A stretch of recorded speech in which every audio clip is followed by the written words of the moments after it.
Assalamualaikum warahmatullahi wabarakatuh. Perkenalkan, nama saya Ahmad Sofiuddin, nomor pokok mahasiswa 1422110038. Saya dari Prodi Pendidikan Sejarah akan mempresentasikan tugas Bahasa Indonesia dengan tema penggunaan Bahasa Indonesia yang baik dan benar. Oke, gak usah kelamaan, langsung saja ke materinya. Oke. Penggunaan bahasa Indonesia yang baik dan benar. Yang pertama yaitu pengertian berbahasa Indonesia yang baik dan benar. Berbahasa Indonesia yang baik adalah menggunakan bahasa Indonesia yang sesuai dengan konteks atau pembicaraan atau penulisan. Sedangkan berbahasa Indonesia yang benar adalah menggunakan bahasa Indonesia yang sesuai dengan kaidah atau tata bahasa, yaitu bahasa Indonesia. Contoh berbahasa Indonesia yang baik dan benar. Lo ngerjain tugas sama siapa?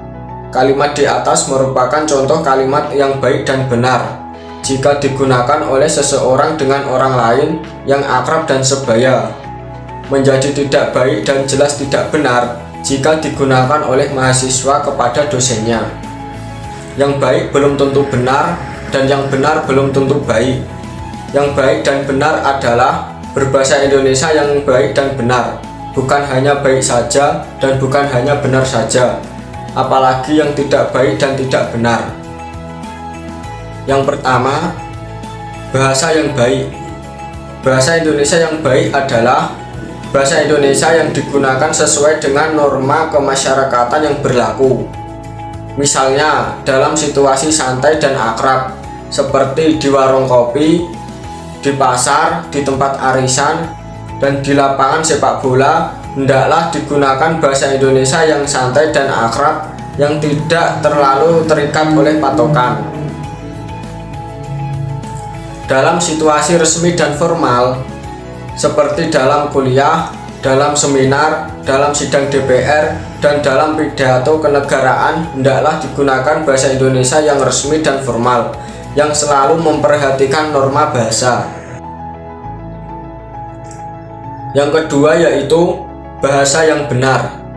Bahasa Indonesia yang benar adalah bahasa Indonesia yang digunakan sesuai dengan aturan atau kaidah bahasa Indonesia yang berlaku. Kaidah bahasa Indonesia itu meliputi kaidah ejaan, kaidah pembentukan kata, kaidah penyusunan kalimat, kaidah penyusunan paragraf, dan kaidah penataan penalaran.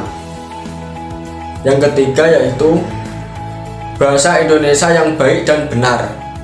Bahasa Indonesia yang baik dan benar adalah bahasa Indonesia yang digunakan sesuai dengan norma kemasyarakatan yang berlaku dan sesuai dengan kaidah-kaidah bahasa Indonesia.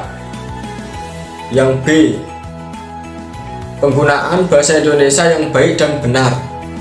Bahasa yang baik adalah bahasa yang sesuai dengan situasi sebagai alat komunikasi. Bahasa harus dapat efektif menyampaikan maksud kepada lawan bicara. Karenanya, laras bahasa yang dipilih pun harus sesuai. Ada 5 laras bahasa yang dapat digunakan sesuai situasi. Berturut-turut sesuai derajat keformalannya. Ragam tersebut dibagi sebagai berikut. Yang pertama, ragam beku atau frozen. Ragam ini digunakan pada situasi hikmat dan sangat sedikit memungkinkan keleluasan seperti pada kitab suci, putusan pengadilan, dan upacara pernikahan. Yang kedua yaitu ragam resmi atau formal. Ragam ini digunakan dalam komunikasi resmi seperti pidato, rapat resmi, dan jurnal ilmiah. Yang ketiga yaitu ragam konsultatif. Ragam ini digunakan dalam pembicaraan yang terdapat transaksi atau pertukaran informasi seperti dalam percakapan di sekolah dan di pasar. Yang keempat yaitu ragam santai atau kasual. Ragam ini digunakan dalam suasana tidak resmi dan dapat digunakan oleh orang yang belum tentu saling kenal dengan akrab. Yang terakhir, yang kelima yaitu ragam akrab atau intimates. Ragam ini digunakan di antara orang yang memiliki hubungan yang sangat akrab dan intim. Bahasa yang benar adalah bahasa yang sesuai dengan kaidah bahasa baku, baik kaidah untuk bahasa baku tertulis maupun bahasa baku lisan. Yang terakhir yaitu ciri-ciri ragam bahasa baku adalah sebagai berikut. Yang pertama, penggunaan kaidah tata bahasa normatif. Misalnya dengan penerapan pola kalimat yang baku, acara itu sedang kami ikuti dan bukan acara itu kami sedang ikuti.